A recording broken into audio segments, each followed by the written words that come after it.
जहाँ कमाल की खूबसूरत-खूबसूरत मूर्तियाँ रही हैं, चाहे वो भगवान की हो या किसी भी जीव-जंतु, प्राणी, किसी भी चीज़ की रही हो, तो कोई इतने खूबसूरत चीज़ों को इतने बेरहमी से कैसे तोड़ सकता है सर? किसी चीज़ को जब आप अच्छे से विजुअलाइज़ करते हैं या हुँ, सिम्बलाइज़ करते हैं, तो ठीक, उस चीज़ को फ़ॉलो करना ज़्यादा आसान हो जाता है। जैसे एक बच्चे को पढ़ाइए आप, ठीक है। ऐसे नॉर्मली पढ़ाइए, एक एप्पल होता है, वो लाल होता है, वो हुँ, हुँ, गोल होता है, तो वो उसको नहीं समझ पाएगा। लेकिन हुँ, उसी एप्पल को आप लाके उसको जब हाथ में देंगे कि देखो ये एप्पल होता है, जी, तो उसे समझने में ज़्यादा समझ आ आसानी जाएगा। होती है। ये बिल्कुल सही है। इससे ये पता चलता है कि अगर आप किसी कॉन्सेप्ट को सिर्फ़ विज़ुअलाइज़ करके ही समझ सकते हैं, तो ये इंटेलेक्चुअल पीक नहीं है, बल्कि ये लर्निंग का फर्स्ट फ़ेज़ है। ठीक? ये तो मान लिया ना आपने? हाँ सर, ये मानती हूँ मैं, ये ठीक फर्स्ट है। स्टेज है। मैं अब हम मेरा जो थोड़ी बात सवाल है करेंगे। आपसे वो ये जी। है कि मसलन मैं किसी कॉन्सेप्ट को उस किसी भी माध्यम को विजुअलाइज़ किए बगैर, किसी भी मीडियम को विजुअलाइज़ किए बगैर एक कॉन्सेप्ट समझ जाता हूँ। ठीक है? और इमेजिन करें आपके सामने एक दूसरा बंदा है, दूसरा शख्स है। वो जब ही समझेगा जब एप्पल सामने होगा तो समझेगा कि एप्पल जब गिराएँगे ना ऊपर से तो समझेगा कि अच्छा ग्रेविटी इसे कहते हैं। एप्पल गिरा अब मुझे समझ में आया ग्रेविटी क्या है। मैं बगैर एप्पल गिरे ग्रेविटी समझ रहा हूँ। बेहतर कौन है? यहाँ बात धर्म या रिलिजन की हो रही है सर, यहाँ सब कुछ मानने पे चलता है। आपका नहीं, भी नहीं, धर्म मानने पे बिल्कुल चलता नहीं, है, नहीं, हमारा भी नहीं, नहीं, मानने नहीं, पे ये चलता यही बुनियादी है। फ़र्क है। यही जी, बुनियादी फ़र्क है कि आपके यहाँ जो धर्म है ना, वो जी, मानने पर चलता है। हमारे यहाँ जो दीन और धर्म है, वो सिर्फ़ मानने पर नहीं चलता, बल्कि हम उसको रैशनलाइज़ करते हैं। हाँ जी, नमस्ते। जी, नमस्ते जी। जी, आदाब। जी, एक्चुअली मैं एक सवाल पूछना चाहती हूँ आपसे। जी, फ़रमाइए। अ, इस्लाम में ये मूर्ति पूजा को लेके इतना ज़्यादा सख्ती क्यों मतलब है? जैसे दूसरे धर्म के मूर्तियों को तोड़ देना या मतलब क्रिटिसाइज़ करना, तो ये चीज़ इस्लाम में इतना ज़्यादा हार्डकोर टाइप में क्यों है? हम जी, जैसे अपने देश में जाते हैं, कई सारे प्राचीन मंदिरों को देखते हैं या वर्ल्ड के भी कई हेरिटेज को देखते हैं, जहाँ कमाल की खूबसूरत-खूबसूरत मूर्तियाँ रही हैं, चाहे वो भगवान की हो या किसी भी जीव-जंतु, प्राणी, किसी भी चीज़ की रही हो, तो कोई इतने खूबसूरत चीज़ों को इतने बेरहमी से कैसे तोड़ सकता है सर? ठीक है, मतलब ये क्या लॉजिक क्या है मुझे समझ में नहीं आता कि इस्लाम को इतना मूर्ति पूजा इन सब चीज़ों से इतनी नफ़रत क्यों है सर? ठीक है। तो आपका जो सवाल है, वो मूर्ति तोड़ने के ताल्लुक से है कि मूर्ति पूजा के ताल्लुक से? चूँकि दोनों मूर्ति चीज़ें पूजा अलग-अलग से भी है और मूर्ति तोड़ने से भी है सर। तो चलें मूर्ति पूजा पर पहले बात करते हैं। ठीक है? फिर मूर्ति तोड़ने पर बाद में बात करेंगे। तो मुझे एक बात बताएँ कि मूर्ति पूजा इंसान को करनी चाहिए या नहीं करनी चाहिए? सर मेरी नज़र में तो बिल्कुल करनी चाहिए। अच्छा, क्यों करनी चाहिए? उसको रैशनलाइज़ कर दीजिए। सर एक किसी चीज़ को जब आप अच्छे से विजुअलाइज़ करते हैं या हुँ, सिम्बलाइज़ करते हैं, तो ठीक, उस चीज़ को फ़ॉलो करना ज़्यादा आसान हो जाता है। जैसे एक बच्चे को पढ़ाइए आप, ठीक है। ऐसे नॉर्मली पढ़ाइए, एक एप्पल होता है, वो लाल होता है, वो हुँ, हुँ, गोल होता है, तो वो उसको नहीं समझ पाएगा। लेकिन हुँ, उसी एप्पल को आप लाके उसको जब हाथ में देंगे कि देखो ये एप्पल होता है, जी, तो उसे समझने में ज़्यादा समझ आ आसानी जाएगा। होती है। ठीक है, जब वो बच्चा वैसे बड़ा ही हमें होता है लगता है। जब हाँ वो जी। बच्चा बड़ा होता है और आप उसको कॉन्सेप्ट्स सिखाती हैं, तो तब भी आप उसको एप्पल और मैंगो हाथ में देती हैं या वो कॉन्सेप्ट वैसे ही समझ नहीं जाता सर, है? जैसे-जैसे उसका कॉन्सेप्ट ज़्यादा क्लियर होते जाता है, तो जी, जी हाँ, ये जो चीज़ें होती हैं वो कम होती जाती है क्योंकि कम वो होती उसको जाती पहले हैं। से ही कनेक्ट कर तो पाता इसका है। मतलब हाँ। ये है कि एक बच्चा जो है, वो अपने इंटेलेक्चुअल लेवल के अपने इंटेलेक्चुअल पीक पर उस वक़्त पहुँचेगा जब उसको विजुअलाइज़ करने की ज़रूरत नहीं है, बगैर उसके वो समझ जाएगा, राइट? पर सर वो कुछ ना कुछ तो अपने माइंड में बनाएगा ना छवि, वो एक वो अलग बात है बैकअप वो में एक अलग लेके बात है। आएगा ना। जभी आपने जो एप्पल ऑरेंज है वो हटा दिया। अब आप उसको मसलन आइंस्टाइन की थ्योरी समझा रही हैं, उसमें एप्पल ऑरेंज है नहीं। और वो बच्चा वो स्टूडेंट जो है, जो अपने कॉलेज लेवल पर पहुँच गया है और वो अपने इंटेलेक्चुअल पीक पर है, अब वो उसको समझ रहा है। अब यहाँ एप्पल ऑरेंज के तस्वीर की कोई ज़रूरत नहीं है और आप उसको अच्छा समझ रही हैं चूँकि आप उसको स्लोली वहीं लेकर जाना चाहती हैं, जहाँ पर वो आज है। तो मुझे एक बात बताएँ कि जो पूरी की पूरी कौम, पूरी नेशन आपने उसको इंटेलेक्चुअली ग्रो क्यों नहीं होने देना? क्यों आप उसको एप्पल ऑरेंज में ही हमेशा रखना है? सर कोई भी अचानक पीएचडी होल्डर तो नहीं हो जाता ना सर, बेसिक्स के बाद ही वो धीरे-धीरे करके लेकिन ग्रो इससे ये होता पता है ना। चलता है ये बिल्कुल सही है। इससे ये पता चलता है कि अगर आप किसी कॉन्सेप्ट को सिर्फ विजुअलाइज़ करके ही समझ सकते हैं, तो ये इंटेलेक्चुअल पीक नहीं है, बल्कि ये लर्निंग का फर्स्ट फेज़ है। ठीक? ये लर्निंग का फर्स्ट फेज़ है। ये तो मान लिया ना आपने? हाँ सर, ये मानती हूँ मैं, ये ठीक फर्स्ट है, स्टेज है। ये फर्स्ट स्टेज है। अब एक यूनिवर्सिटी है, वो ये कहती है कि भाई तुम लोग कब तक के तुम गुज़िश्ता 2000 5000 साल से स्कूल की पहली ग्रेड में हो। हमने यूनिवर्सिटी खोली है, यहाँ आकर पढ़ो, तुम अपने इंटेलेक्चुअल अपने आप को ग्रो करो। आप ये कहते हैं कि नहीं, हम तो एप्पल से ही समझेंगे, एप्पल देखेंगे तो समझेंगे कि एप्पल है, नहीं देखेंगे तो नहीं समझेंगे। तो अब मुझे बताएं कि क्या ये आपने खुद अपने साथ और अपने जैसे दूसरे लोगों के साथ जुल्म नहीं किया कि आपने उनको इंटेलेक्चुअली ग्रो नहीं होने दिया? सर वो इंटेलेक्चुअल लेवल भी एप्पल से और बढ़ते जाता है ना सर, जैसे जैसे हम और हायर क्लासेस में जाते हैं, तो हमारा जो कन्वे करने का मेथड होता है वो जी। और ज्यादा मतलब ग्रो अप हो जाता है। अब हम किसी को न्यूटन का ये समझाने के लिए या फिजिक्स का लॉ या उसके लिए या ज्योग्राफी कोई भी पार्ट समझाने के लिए सर, अब उन चीजों का कुछ ना कुछ तो माध्यम यूज करेंगे ना सर। ठीक है, ठीक है। ऐसे हवा में मेरा थोड़ी जो बात सवाल है करेंगे। आपसे वो ये है जी। कि मसलन मैं किसी कॉन्सेप्ट को उस किसी भी माध्यम को विजुअलाइज किए बगैर, किसी भी मीडियम को विजुअलाइज किए बगैर एक कॉन्सेप्ट समझ जाता हूं। ठीक है। और इमेजिन करें आपके सामने एक दूसरा बंदा है, दूसरा शख्स है, वो जब ही समझेगा जब एप्पल सामने होगा तो समझेगा कि एप्पल जब गिराएंगे ना ऊपर से तो समझेगा कि अच्छा ग्रेविटी इसे कहते हैं, एप्पल गिरा, अब मुझे समझ में आया ग्रेविटी क्या है। मैं बगैर एप्पल गिरे ग्रेविटी समझ रहा हूं, बेहतर कौन है सर इंटेलेक्चुअली? कैसे उसको प्रूफ कैसे करेंगे सर? उसको प्रूफ करना भी तो प्रूफ अच्छा करना एक अलग है। बात बताइए, अगर मैं बात प्रूफ सिंबल। करने की नहीं कह रहा हूं, मैं बात समझने की कह रहा हूं। मुझे बताइए इन दो बंदों में बेहतर कौन है? सर वो तो डिपेंड करता है कि आप किस, अच्छा एक बात बताइए सर, मेजोरिटी जो लोग होते हैं वो इंटेलेक्चुअल लेवल के किस लेवल पे होते हैं? कोई भी मैं बच्चा शुरू से उस पर भी बात पीएचडी नहीं होता कर सर। लेंगे। अभी ये मैंने ये जो दो बंदों के दरमियान कंपैरिजन किया है, आप सर एक्नॉलेज ना आपने ये करें बात कैसे अलग मान है। लिया कि मूर्ति आप पूजा करके हम उस नहीं नहीं होल्ड इंटेलेक्चुअल ऑन, लेवल आप तक नहीं एक्नॉलेज पहुंच ना सकते? करें तो बात अलग है। देखें हम जो है ना इस तरह बात करें कि मेरी बात आप समझें, तब मैं भी आपको मौका दे रहा हूं पूरा। हाँ हाँ सर तो सर, बोलिए सर आप बोलिए। और आप यू डिजर्व रिस्पेक्ट, आप शायद पहली मर्तबा हमारी स्क्रीन पर आई हैं। तो जी कहने का मकसद ये है कि इन आप एक्नॉलेज करें ना करें, लेकिन ये बात तय है कि विजुअलाइजेशन के बगैर अगर एक बंदा किसी मुश्किल से मुश्किल कॉन्सेप्ट को समझ रहा है तो वो उससे बेहतर है जो विजुअलाइजेशन के बाद समझ रहा है। यहां तक तो तो मैं बात, आपसे एक सवाल पूछूं सर, एक यहां सवाल तक तो पूछूं सर होल्ड छोटा ऑन हो सा? जाइए, यहां तक तो सिंबॉलिक विजुअलाइजेशन की बात हो गई है कि भाई किसी जी सिंबल को विजुअलाइज करना, यहां तक तो ये एक उसूली बात हो गई है।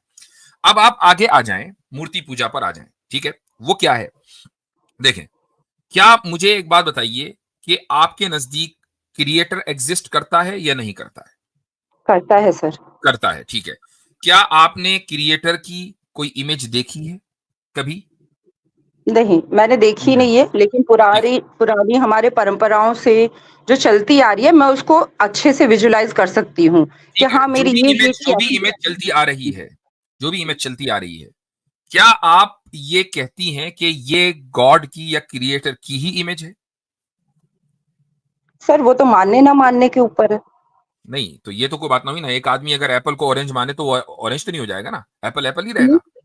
नहीं वो तो तो ठीक है सर, लेकिन हाँ, एक तो बोलिए। मतलब मानने से को you have to rationalise it ना। आपको रैशनलाइज करना पड़ेगा। कोई भी बात आप अगर कह रही हैं, इस तरह के जो डिस्कोर्स होता है उसमें हम रैशनैलिटी की बुनियाद पर बात करेंगे ना, हम आस्था की बुनियाद पर। आप ठीक है, आपने पूरा एक मस्जिद को मंदिर में बदल दिया, लेकिन वो कोर्ट में चल गया, यहां नहीं चलेगा। ठीक है, यहां पर आपको रैशनलाइज करना पड़ेगा। मुझे वो बताइए कि वो जो इमेज आपके जहन में जो जो एक्सक्यूज़ जो मी सर, परंपरा से आपने कहा चलती चली कि आ एक रही है। Hold on. Excuse me sir, आपने कहा कि एक एक मस्जिद को मंदिर में बदल दिया, तो क्या सर कई मंदिरों को मस्जिद में नहीं बदला गया इसी देश में? जी, उस पर कई भी आ रहे मंदिरों को भी तो मस्जिद हैं। में बदला गया है सर। आप बात मुझे सुन मुझे लीजिए वो पहले। कोर्ट रूलिंग दे दीजिए, मुझे वो कोर्ट रूलिंग दे दीजिए जिसमें कहा गया हो कि आस्था की बुनियाद पर हम इस मंदिर को मस्जिद बदल रहे हैं। वो कोर्ट तो रूलिंग सर आपको नहीं मिलेगी। तो हाँ, ये पुराने वाली कोर्ट मंदिर की रूलिंग जरूर मिलेगी कि आस्था की बुनियाद पर एक मंदिर को मस्जिद में बदला जा रहा है, तो इसलिए ये क्वेश्चन बेकार है। असल बात यह है कि वो जो इमेज है जो परंपरा से चली आ रही है, वो क्या आप उसके बारे में 100% रैशनलाइज उसको कर सकती हैं कि ये गॉड की इमेज है? सर हमें उतना फ़र्क नहीं पड़ता, हम बस मानते हैं कि वो शिव हैं, वो शब्द भी हो सकते तो हैं, वो ओम भी हो सकते हैं, वो मूर्ति भी ओके, हो सकते हैं, तो वो अगर मान बिना लीजिए मैं अगर एप्पल को ऑरेंज मानूं तो क्या वो ऑरेंज है? आप ये कह सकती हैं कि भैया आपकी अपनी जो भी आशा मानो। क्या ये नहीं सही सर, है? नहीं है ना। भाई एप्पल को नहीं। एप्पल कहा जाएगा, ऑरेंज को ऑरेंज कहा जाएगा। अगर आपकी जी, ये आस्था है तो कि भाई नहीं, बस मान लिया हमने कि जी गॉड की एक इमेज है, जबकि गॉड की कोई इमेज नहीं है। अब मैं एक और मिसाल दे रहा हूं आपको। मैंने मान लिया कि प्राइम मिनिस्टर की जो इमेज है ना, वो मोदी वाली नहीं बल्कि राहुल गांधी वाली है, या वो तेजस्वी वाली है, या वो अखिलेश वाली है, या वो हिटलर वाली है, क्या आप उसको सही मानेंगे? नहीं सर। तो अब अगर ये पैरामीटर आप तो वहां नहीं नहीं, अप्लाई करते, देखिए, तो खुदा पे यहाँ क्यों अप्लाई बात करेंगे? यहाँ बात धर्म या रिलीजन की हो रही है सर। यहाँ सब कुछ मानने पे चलता है।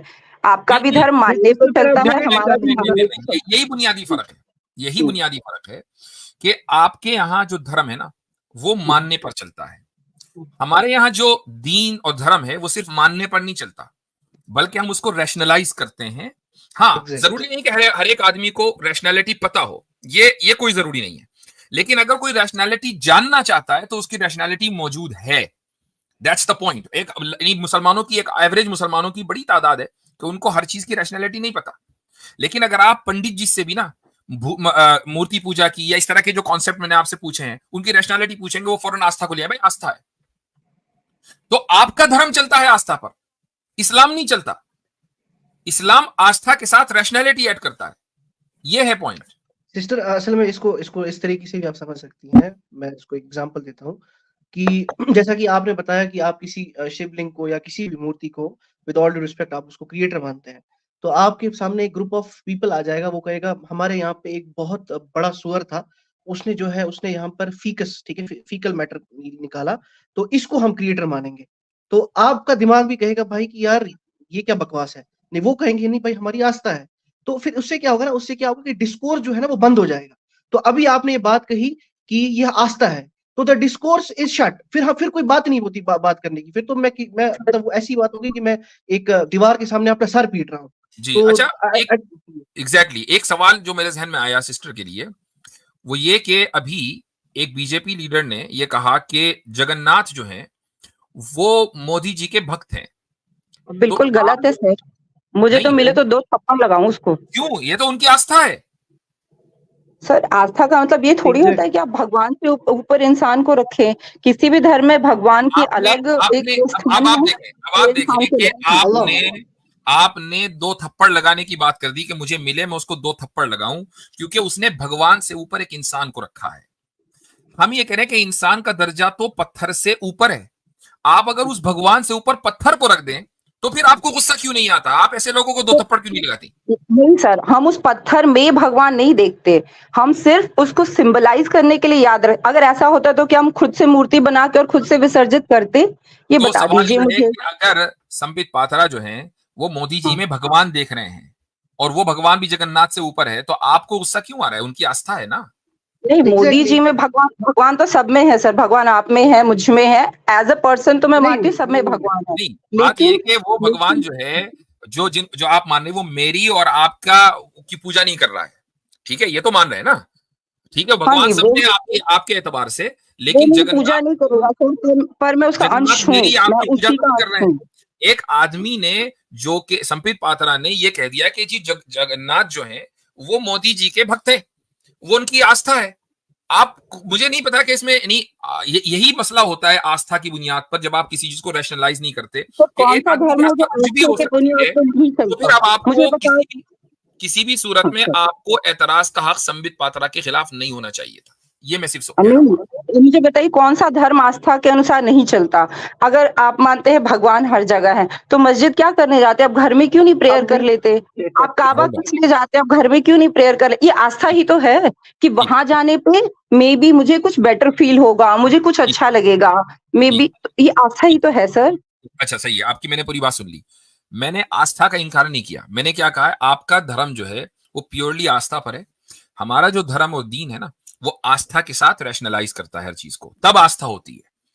तो आप किसी भी चीज को, हम भाई मस्जिद क्यों जाते हैं, घर में क्यों नहीं पढ़ते? घर में भी पढ़ सकते हैं, मस्जिद भी जाके पढ़ते हैं, लेकिन उसकी एक वजह है। वो जब हम उसके ऊपर बात करेंगे तो कर लेंगे। फिलहाल हम इस पर बात कर रहे हैं कि अगर आपका धर्म प्योरली आस्था के ऊपर है और रैशनैलिटी आप दे नहीं रही हैं, तो फिर संबित पात्रा पर आपको किसी भी सूरत में ऑब्जेक्शन नहीं होना चाहिए। उसने जो कहा बिल्कुल ठीक कहा, अपनी आस्था के मुताबिक कहा। और मुझे हैरत है कि वो अपोलोजाइज क्यों कर रहे हैं। उनको कहना चाहिए भाई सर हमारी आस्था इसी में है। जी हेलो। जी जी, मैं सुन रहा हूं। मेरी बात नहीं को सर, आप comment इतना बड़ा देश है, 140 करोड़ का देश है, कौन उठ के क्या बोल देगा? एक पर्सनल, वैसे हर धर्म के बारे में उल्टे सीधे बोलने वाले लोग हमारे देश में मिल जाएंगे सर। एक बिल्कुल। संबित पात्रा ही क्यों, हमारे देश में और भी धार्मिक नेता हैं जो दूसरे धर्मों के बारे में क्या क्या नहीं तो बोलते। उनकी बिल्कुल, आस्था बिल्कुल। है। ऐसे तो सबको अगर फांसी पे लटकाने लगे तो फिर बड़ा मुश्किल है। हम मैं नहीं कह रहा अपने हूँ, लिए जिम्मेदार है मैं तो संबित पात्रा को का डिफेंस कर रहा हूँ यहाँ पर, आपके बात पर कह रहा हूँ कि आपने कहा मुझे इतना गुस्सा है कि अगर मुझे मिल जाए मैं इसको 2 रैपट मारूं। तो मैं कह रहा हूं कि अगर आपकी आस्था और उसकी आस्था दोनों ही दीन धर्म की बुनियाद है आपके, तो आपको गुस्सा नहीं आना चाहिए।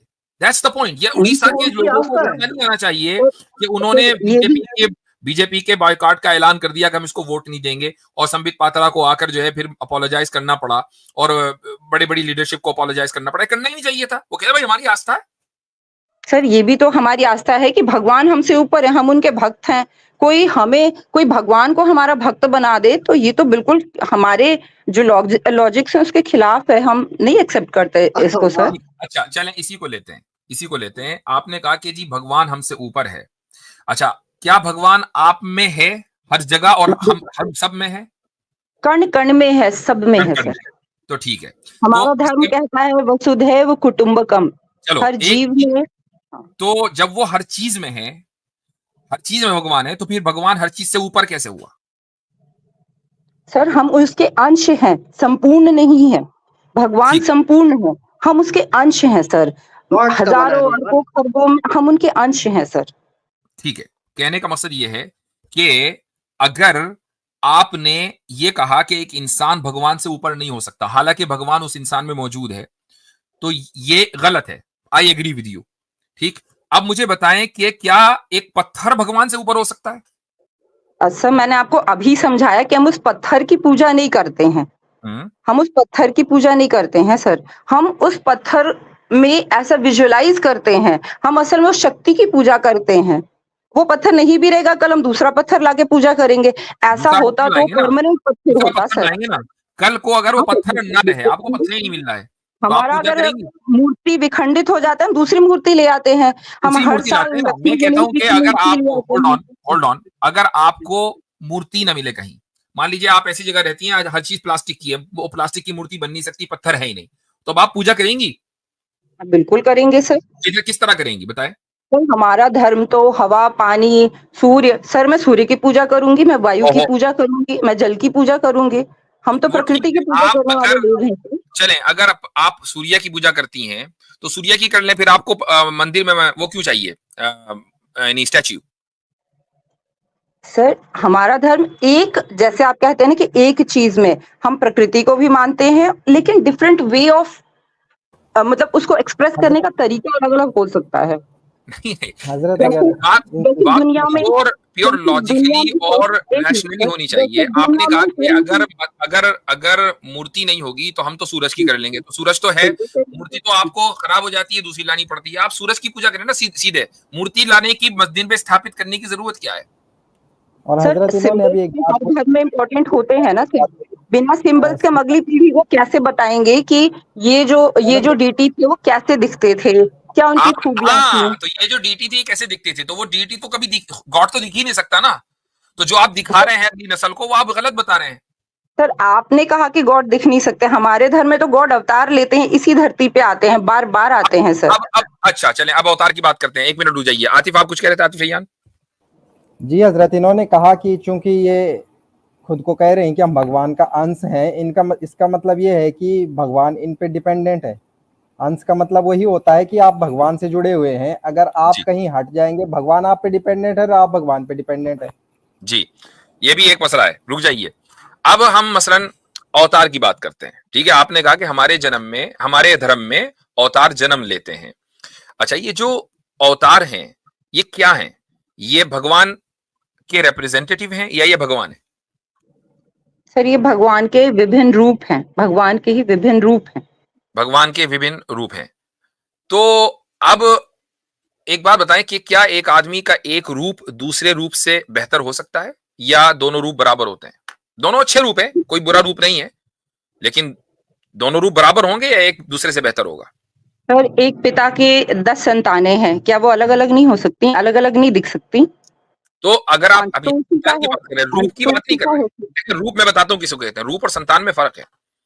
रूप के एक मतलब ये है कि एक आदमी का एक रूप ये है कि बाज मर्तबा वो बहुत ही नरम दिली के साथ, मोहब्बत के साथ पेश आता है, एक उसका रूप ये है। और एक ये है कि जब वो कोई बुराई देखता है तो जलाल में आ जाता है, गुस्से में आ जाता है, एक रूप ये है बुराई पर। तो मुझे बताएं कि इन दो रूपों में कौन सा रूप ज्यादा अच्छा है? जो अच्छाई का रूप है वो अच्छा है सर। नहीं, दोनों अच्छे हैं ना भाई। एक आदमी जो है उसका एक रूप ये है कि वो बड़ी नरमी के साथ पेश आता है अच्छे लोगों के साथ। दूसरा रूप उसका ये है कि जब वो बुरे लोगों को देखता है तो वो गुस्से में आ जाता है। इनमें तो दोनों रूप में कौन सा रूप अच्छा है? भगवान को हम उनके गुणों की वजह से पूजा करते हैं ना, उनमें ऐसी आई शक्तियां हैं, अंडरस्टैंड दैट, उनका ऐसा आई कुछ अंडरस्टैंड। इन करतब दो है। रूपों में क्या आप किसी एक रूप को ये कहेंगी कि ये वाला ज्यादा अच्छा है, या कहेंगी कि दोनों अच्छे हैं? नहीं, दोनों रूप, जिसमें हमें बुरा गुण दिखेगा हम उसको अच्छा नहीं कहेंगे सर। नहीं नहीं, एक आदमी बुराई से, मैंने पहले ही कहा, एक आदमी बुरे लोगों को देखकर गुस्सा करता है, अच्छे लोगों से मोहब्बत करता है, ये उसके दो अलग अलग रूप है ना। तो दोनों हाँ, अच्छे नहीं हैं। बुरा, हाँ दोनों ही अच्छे हैं सर। अगर वो दोनों बुराई को अच्छे हैं। देख के बुरा मानता है तो दोनों ही अच्छे हैं दोनों सर। अच्छे हैं। अच्छा, तो अब भगवान का कोई रूप बुरा तो होगा नहीं, सारे अच्छे होंगे। हाँ, ठीक। वो अच्छा, अब ये जो आपने धरती पे कहा कि कभी जो भी बुराई अवतार को हैं ये खत्म करने भगवान के लिए के, आते हैं। ये जो अवतार हैं भगवान के अलग अलग रूप हैं। तो आप मुझे एक बात बताएं कि इन जी अवतारों में जो सबसे इंपॉर्टेंट अवतार है आपके नजदीक वो कौन सा है? सर, सारे काल और परिस्थिति के अनुसार इम्पोर्टेंट ही है।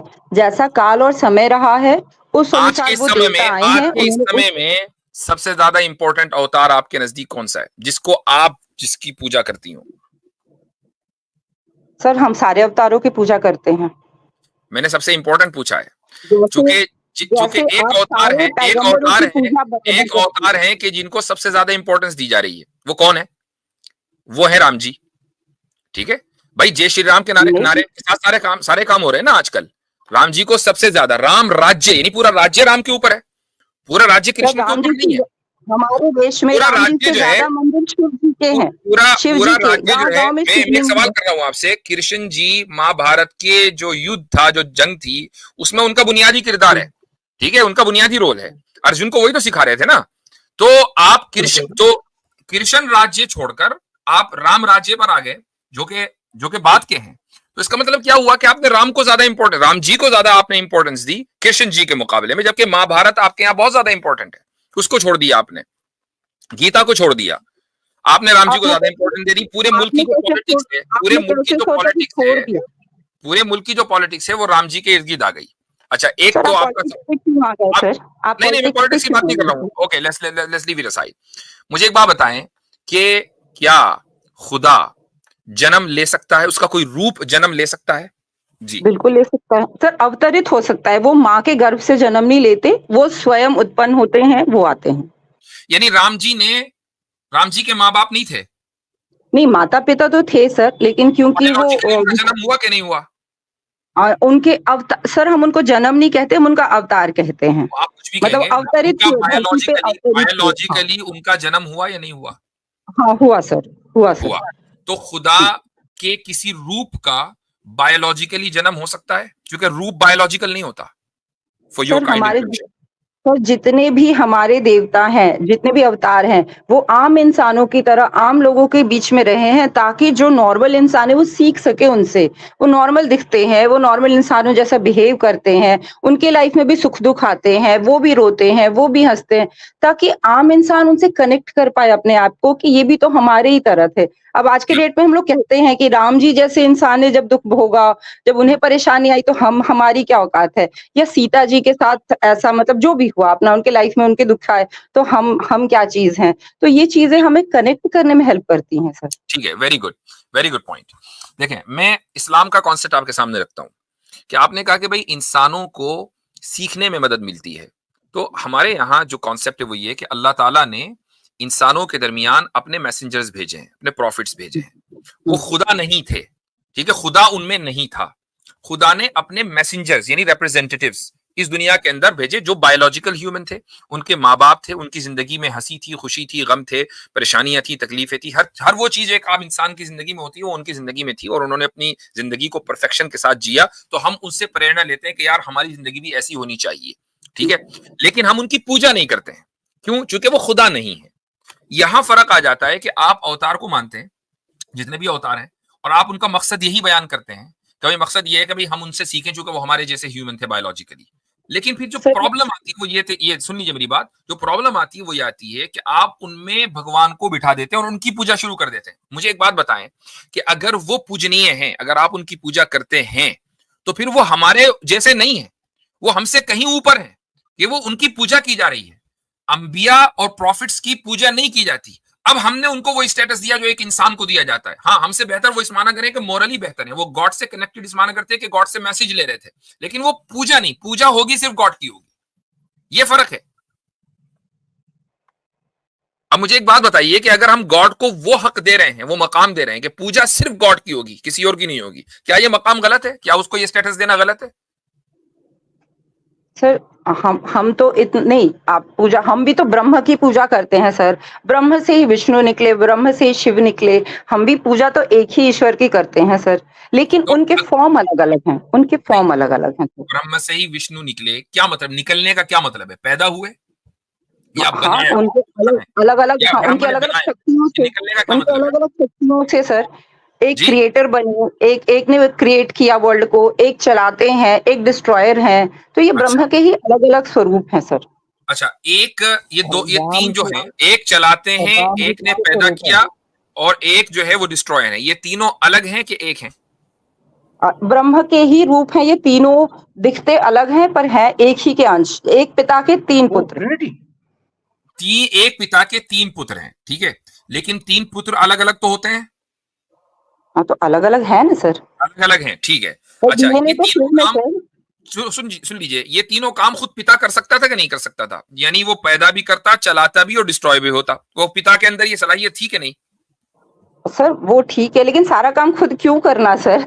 इसलिए थक कि वो जाएंगे। ऑमनीपोटेंट है, इसलिए कि वो ऑमनीपोटेंट है। नहीं नहीं, नहीं है। नहीं है? ऐसा नहीं है। मैं ही सब हूँ, मैं ही सब कर सकता हूँ, ऐसा नहीं है सर। वो नहीं नहीं अलग नहीं, अलग नहीं, गॉड नहीं फॉर्म्स है। हैं, अलग अलग। एक मिनट, एवरीबॉडी प्लीज, मैं जरा एंगेज हूं इस साथ। मुझे एक बात बताइए कि क्या खुदा ऑमनीपोटेंट नहीं है? क्या भगवान ऑमनीपोटेंट नहीं है? नहीं है सर। नहीं है, ओ तो फिर वो भगवान नहीं है। ये एक बहुत बड़ा स्टेटमेंट आपने दिया। चूंकि वो भगवान या वो ईश्वर के जो मेरे आपके ऊपर निर्भर हो, मेरे और आपके ऊपर डिपेंड करता हो ना, तो फिर वो ईश्वर कैसा? सर ये डिपेंड होना क्या होता है? तो वही आप जो आप फिर कह रही वही जो आप कह रही हैं कि वो खुद नहीं कर सकता, उसको उसको हेल्प चाहिए। सर उसने अपनी ही कृति 3 बनाई कि आप जाइए, आप वर्ल्ड को चलाइए, आप जाइए, आप वर्ल्ड क्रिएट कीजिए, आप जाइए, आप डिस्ट्रॉयर का काम कीजिए। एक देश एक ही आदमी चला लेता है क्या सर? एक देश इसलिए चलाने के लिए भी एग्जैक्टली, एक घर चलाने के लिए भी। एक देश एक आदमी इसलिए नहीं चला सकता क्योंकि वो उसके अंदर सलाहियत नहीं है। मसलन ऐसा मसलन नहीं है सर। हाँ, ऐसा ही है। प्राइम मिनिस्टर को पूरी कैबिनेट उसको चाहिए पावर क्योंकि शेयरिंग कहते हैं सर, देखिए पावर देखिए शेयरिंग देखिए कहते हैं सिस्टर इसको। सिस्टर, एक दूसरे के ऊपर ना बोले। मैं आपकी बात सुन रहा हूँ, आप मेरी बात सुन रही हैं ना। मैं जब बात कर रहा हूँ तो आप सुन लीजिए, फिर आप जवाब दीजिए। प्राइम मिनिस्टर को पूरी कैबिनेट चाहिए। प्राइम मिनिस्टर ही फाइनेंस मिनिस्टर हो, वही होम मिनिस्टर हो, वही फॉरेन मिनिस्टर हो, वही जो है डिफेंस मिनिस्टर हो, सारे काम वो खुद ही करे, तो भाई उस मुल्क का फिर अल्लाह ही हाफिज है, वो तो उसका तो बेड़ा गर्क होना है, ठीक है। वही सारे काम देखे तो उसको पूरी कैबिनेट इसलिए चाहिए कि वो सारे काम नहीं देख सकता। वो सिर्फ क्या है कि वो उनको सुपरवाइज कर सकता है, वो हर काम खुद नहीं कर सकता, माइक्रो मैनेजमेंट नहीं कर सकता। मैक्रो मैनेजमेंट भी वो बहुत लेवल उस बहुत ही उस पर कर सकता है, यानी एक आम एक हद तक जाकर। लेकिन ये बात इसलिए अंडरस्टैंडेबल है क्योंकि जो प्राइम मिनिस्टर होता है या प्रेसिडेंट होता है वो इंसान है, वो हमारे जैसा है, हमारे अंदर लिमिटेड कैपेबिलिटीज है। लेकिन जो ईश्वर है वो ऑमनीपोटेंट है। ऑमनीपोटेंट का मतलब ही ये होता है कि जो जिसके पास एब्सोल्यूट अथॉरिटी और एब्सोल्यूट पावर हो और उसको कोई चीज आजिज ना कर सके, यानी इनकेपेबल ना कर सके, वो थके ना कोई काम करके। ऐसा नहीं कि यार बहुत काम है आज, तो ऐसा नहीं है, वरना फिर एब्सोल्यूट पावर नहीं है। तो अगर खुदा के पास एब्सोल्यूट पावर है तो उसको किसी 3 या किसी 4 या किसी 10 की जरूरत नहीं है इस दुनिया को बनाने और इसको चलाने के लिए। वो खुद ही ये काम कर लेगा और थकेगा नहीं। जी सर मैंने आपसे कहा कि पावर शेयरिंग भी एक चीज हो, ये बताने का एक तरीका है कि दुनिया अलग अलग फॉर्म में, अलग अलग तरीके माध्यम से भी चल सकती है सर। ये नहीं, अलग आप अलग पहले कॉन्सेप्ट सिस्टर इस पे बात करें कि आपने अभी एक स्टेटमेंट दी सिस्टर, आपने अभी एक स्टेटमेंट दी, सॉरी मैं आपको इंटरप्ट कर रहा हूँ, कि गॉड इज नॉट ओमनीपोटेंट। उस पे बात होनी चाहिए कि आपने जो बोला ना कि गॉड ओमनीपोटेंट नहीं है, उस पे बात हो। जी गॉड, आपने ये इतना बड़ा स्टेटमेंट दिया है कि जो खुद आपकी जो धर्म की किताबें हैं ना, चाहे वो गीता हो या कुछ भी हो, उन सब के खिलाफ है। नहीं तो सर, मे आपके बी यहाँ मैं आपके word का यहाँ meaning- आपके यहाँ इनफैक्ट फॉर योर इंफॉर्मेशन, आपके सर, धर्म में ये कॉन्सेप्ट है कि गॉड ऑमनीपोटेंट है। वाजिदी सर, मे बी शायद मैं इस वर्ड का सही मतलब ना समझ पाई हूँ। मे बी जी, आप मुझसे ज्यादा इंटेलेक्चुअल हैं, मैं उस वर्ड का मतलब नहीं समझ पाई, तो चलिए मैं शायद समझा मैंने देता इसका हूँ। जवाब दिया।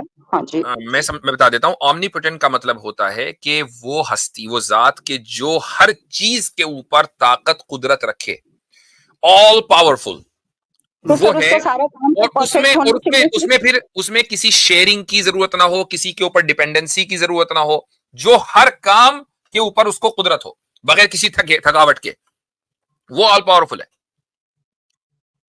और तो सर हजरत वो मजे की जो बात उसने ये क्रिएट है, किया है वो भी तो उसी के पावर्स हैं सर, वो भी तो उसी के फॉर्म ऑफ पावर है। जो तीन उसने क्रिएट किए हैं अपने सिस्टर आसानी के लिए सुनिए, क्रिएट किए, वो भी तो उसी के फॉर्म है सर। अपनी आसानी के लिए, आपने खुद ही बोल दिया कि उसने अपनी आसानी के लिए क्रिएट किए हैं।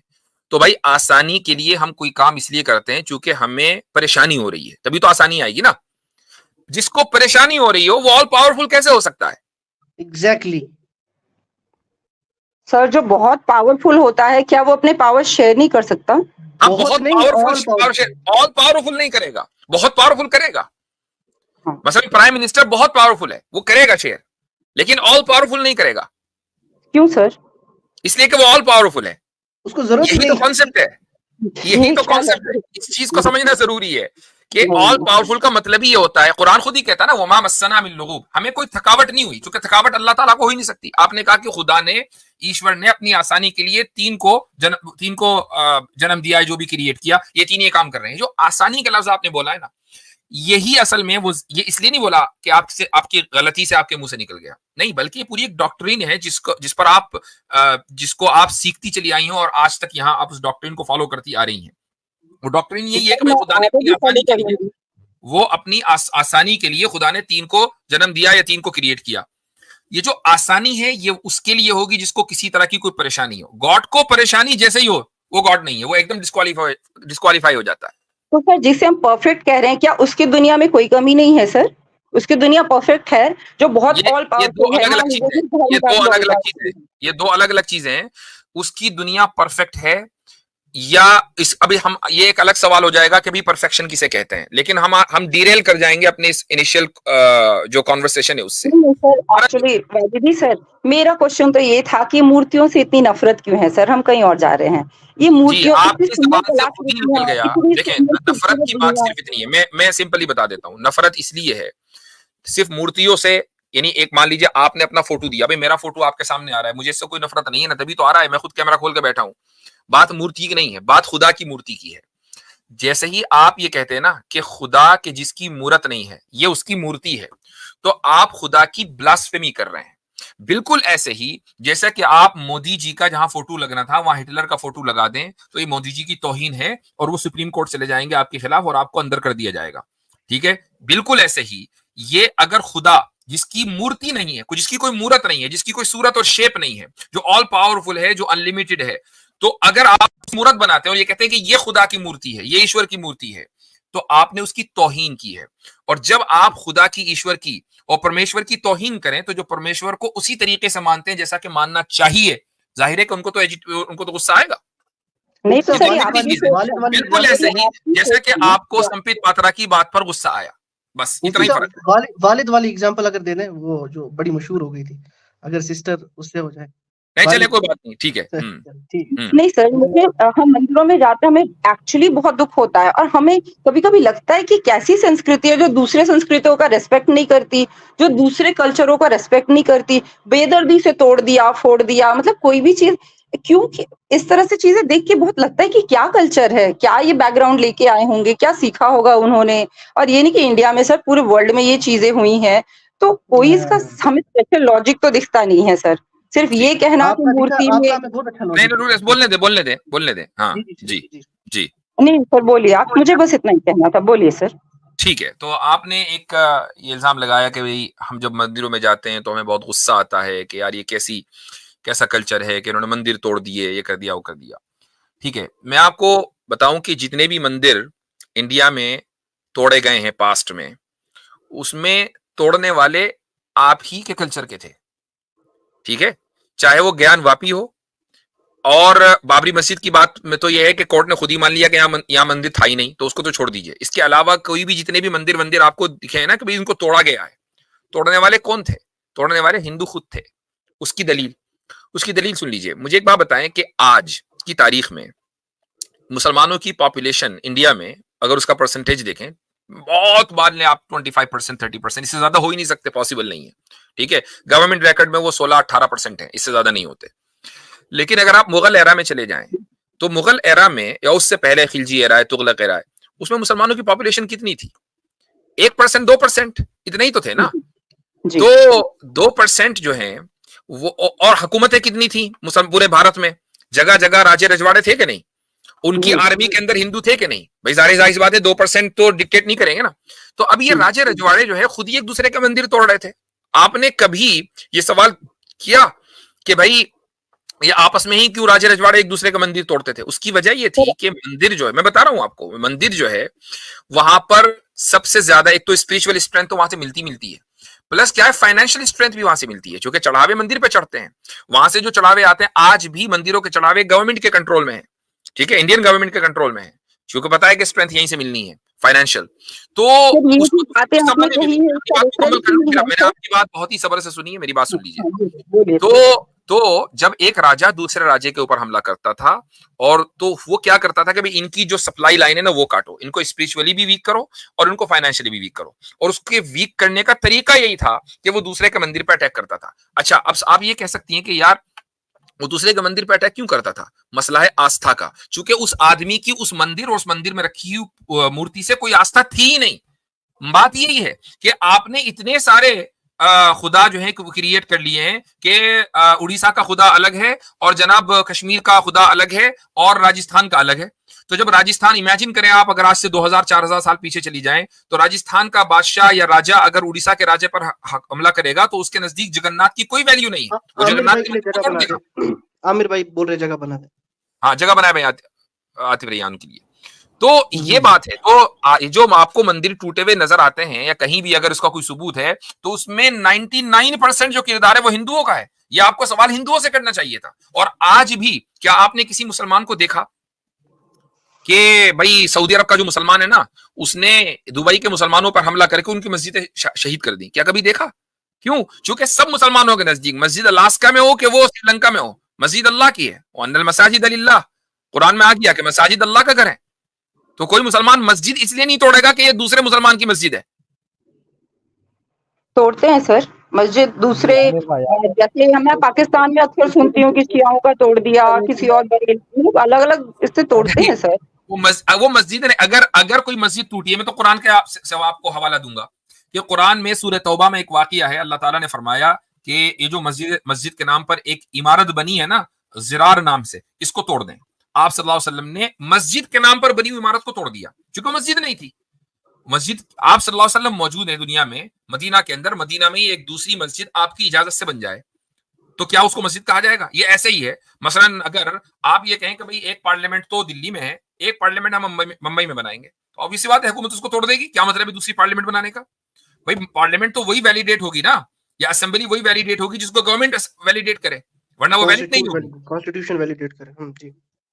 तो ये बात है। तो इसलिए देखें, थोड़ा सा सिस्टर एक बात है, एक चीज ध्यान में रखिएगा। बात तो बहुत लंबी हो गई है, बहुत देर तक बात कर सकते हैं।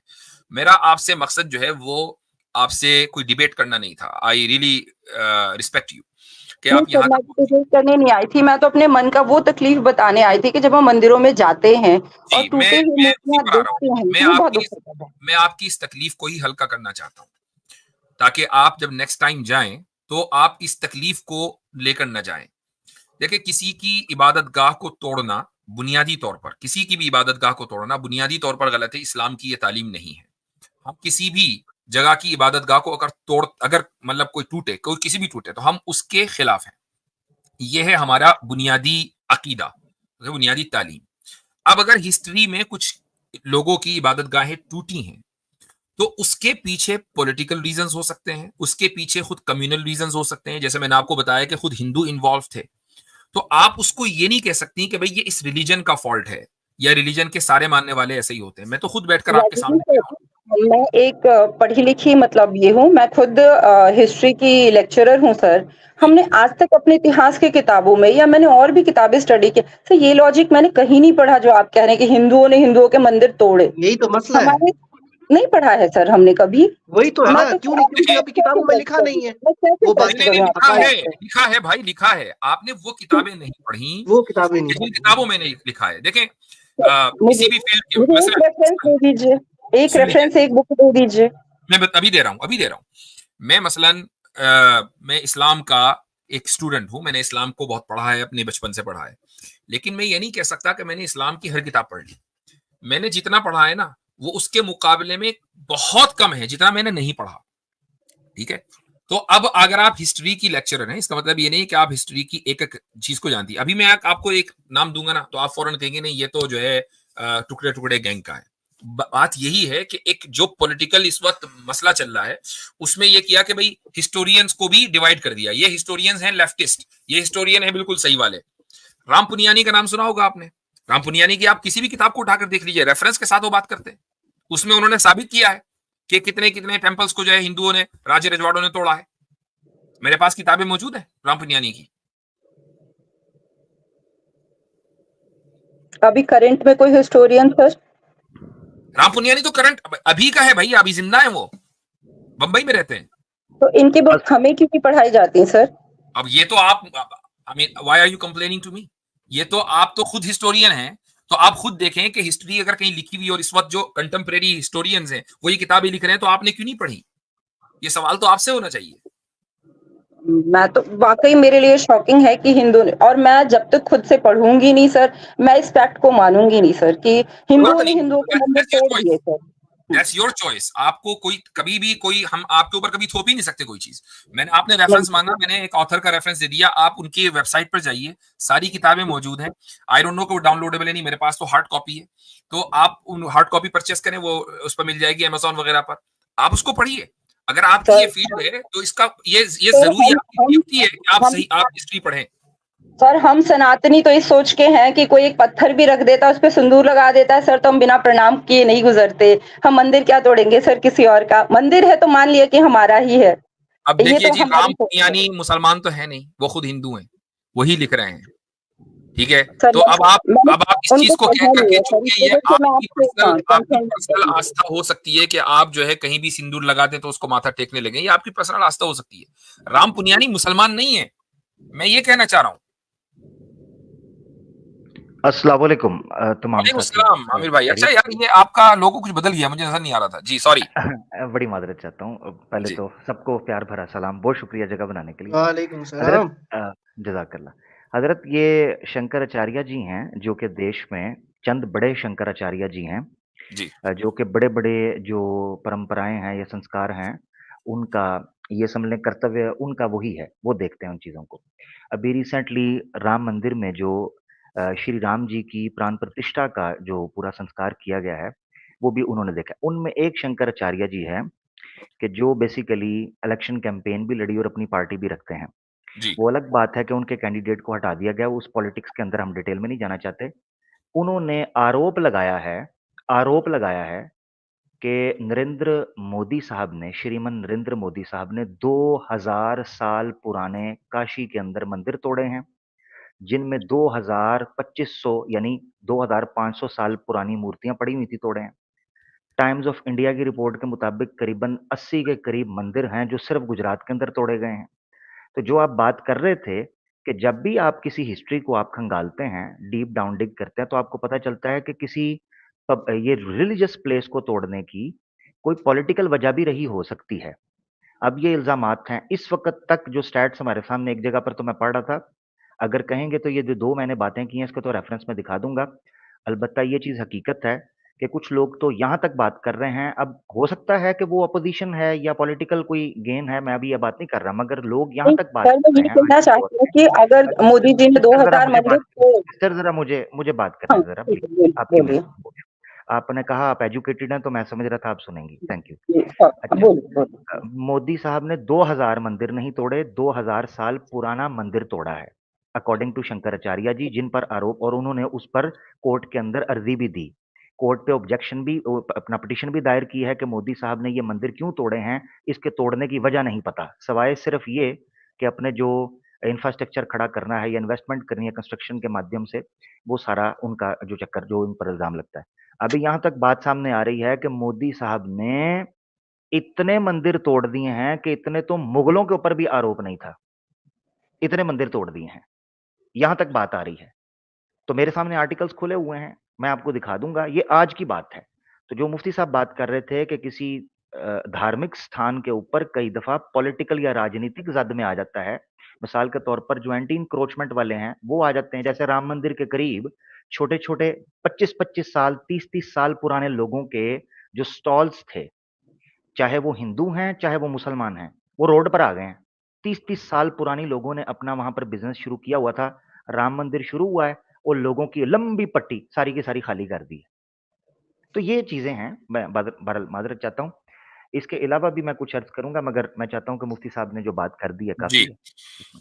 ठीक है। तो मेरे ख्याल से देखें, मकसद जो है ना, देखें, आपको सिर्फ ये बताना था कि जो आप भारी मन लेकर मंदिर में जाती हैं, वो आपके साथ ना हो। Meaning we are trying to help you here कि हम सर जी, मैं और ये आपको कहना रेफरेंस चाहती भी दे हूँ दिया, और आप थोड़ा सा इस पर रिसर्च करें तो फिर आपको आज की अंदाजा डेट होगा। में भी सर, आज की डेट में भी मंदिर तोड़ा जा रहा है, चाहे वो मोदी जी तोड़वाएं या कोई भी, तो बन तो वहां मंदिर ही रहा है ना सर। वहां कोई मस्जिद या कोई चर्च या कोई और चीज तो नहीं बन रहा है ना सर।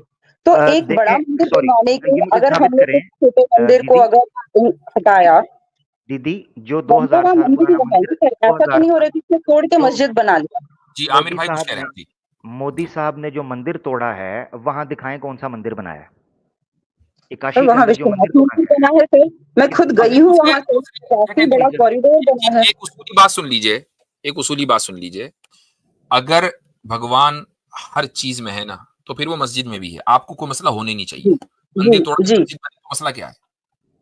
वजीदी सर, मैं आपको बताऊं, मैं एक ऐसी हिंदू हूँ जो मस्जिद भी जाती हूँ। अभी आप फतेहपुर सीकरी घूम के आए, हम वहां मस्जिदों में घूमे, हमें उतना ही सुकून मिलता है सर। हमें चर्च में भी तो उतना ही फिर अब सुकून मिलता है अगर सर। अगर ये बात है ना, देखें, यही मैं जो है ना, हालांकि मैं मंदिर को के डिस्ट्रक्शन को सपोर्ट नहीं कर रहा हूँ, उसके डिमोलिशन को। मैं सिर्फ ये कह रहा हूँ कि जो इनकंसिस्टेंसी है ना उस धार्मिक डिस्कोर्स में, वो ये है कि जी एक तरफ हम ये कह रहे हैं भगवान हर चीज में है, दूसरी तरफ हम ये कहते हैं कि नहीं, एक इबादत गाह को तोड़कर अगर दूसरी इबादत गाह बना दी गई तो हम इसको नहीं मानेंगे, क्योंकि हमारी इबादत गाह को तोड़ दिया। भाई भगवान तो हर जगह है, वो मंदिर में तो मस्जिद में है, तो मंदिर में भी है और गुरुद्वारे में भी है। तो बात तो ये है, यहां तक कि अगर किसी मंदिर को तोड़कर शराब खाना बनना है तो शराब खाने में भी तो होना चाहिए ना वो, फिर किसी को सर प्रॉब्लम नहीं होनी चाहिए। लेकिन प्रॉब्लम होने का मतलब ये है कि आप भगवान को हर जगह नहीं मान रहे, आप सिर्फ उसको मूर्ति में मान रहे हैं, उसी मूर्ति में, उसके अलावा मान ही नहीं रहे।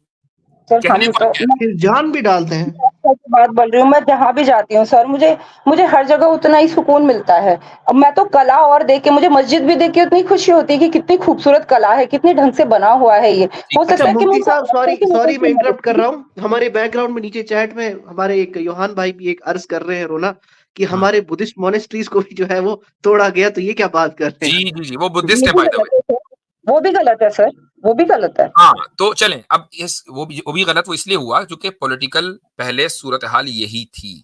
लोग पहले राजे रजवाड़े मंदिर पर पहले अटैक करते थे, बाद में दूसरी चीजों पर अटैक करते थे। तो anyway, this is an endless discussion. आप हिस्टोरियन हैं, आप बहुत अच्छी तरीके से जानती हैं। मैंने आपको रेफरेंस दे दिया, आप उसको पढ़ें। और ये भी सर, मुसलमानों के ताल्लुक से आप अपने इस जहन को साफ करें। हम मंदिर डिमोलेशन के हक में नहीं है। सर अच्छा लगा आपसे बात करके सर, बहुत अच्छा लगा। ठीक है। और मैं हर हर उस जगह आस्था रखती हूँ सर, यहाँ तक कि मुझे मॉनेस्ट्री में भी आस्था है। मुझे लगता है ईश्वर हर जगह है, ये जो आप कह रहे हैं ना सर, वही मेरी मूल थिंकिंग है। मुझे मस्जिद में भी ऐसा नहीं लगता कि वहां ईश्वर नहीं है, वहां है। मैं जिस रूप में उनको पुकारूंगी मुझे वो वहां नजर आएंगे, ऐसी कोई बात नहीं है सर। लेकिन चले, एक कला तोड़ने पे ना दुख होता है सर। एक चीज, आप एक एक्चुअल बनी हुई खूबसूरत चीज को आप बेरहमी से आस्था के नाम पे तोड़ दे, मेरा तकलीफ ये है। ठीक है, चाहे चलें। वो अब मस्जिद इस टूट पर जाए इस या पर बड़ी मंदिर लंबी टूट गुफ्तगू हो जाए। गई, लंबी गुफ्तगू हो गई है, हमें दूसरों को भी मौका देना है। मुझे अच्छा लगा आपसे बात हुई है और बड़े अच्छे अंदाज से हुई है। आई आई एडवाइज यू कि आप वो राम पुनियानी को जरूर पढ़िएगा। ठीक है। Thank you sir, thank you. Okay. ठीक है सिस्टर, शुक्रिया आपका।